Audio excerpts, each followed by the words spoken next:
It's not looking good in Iran. It's getting a bit crazy. I mean, the protests there, they seem to be like, let's put it this way. Their protests make the Antifa situation in the States and the protests that happened in recent years look like child's play. They are basically burning the place down. They are basically taking over cities and starting to burn down government buildings. I mean, these people are serious. They are not playing any games. Uh, and I did see a few clips of JD Vance making comments. So JD Vance is back in the mix. He's on the media. It could have something to do with what's going on with Greenland because he has been very vocal on that. And to be honest, when you think about Greenland, it's less Trump. It's more of his administration talking about it more than he is. But I digress. In so many words, JD saying we don't we're all for peaceful protest, and he's saying basically that Iran really and the U.S. should have been talking months before all this got to this point.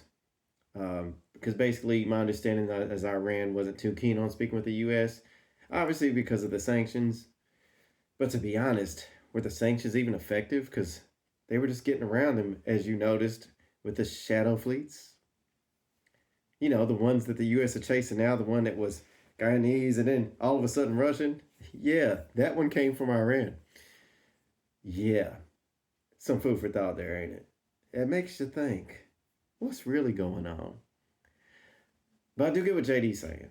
Like, look, if you negotiate with the U.S., we could have worked out something and we could have lifted, basically, let's be honest, lifted the sanctions or some of them or made it to where Iran could function more productively. But, you know, they're not the fun-loving, peace-loving regime that people think they are. I know me saying that sounds crazy saying it out loud. There's some people that actually think that they're the victims in this U.S. that's causing. I'm sorry, just saying it out loud sounds ridiculous, right? Completely and utterly ridiculous. It's just one of them things, people. I wouldn't say it's FAFO. It's more like sometimes as a country you can be your own worst enemy, and I think that's what's going on in Iran. Just my thoughts. If you have any, feel free to comment. I know you will. Y'all take care.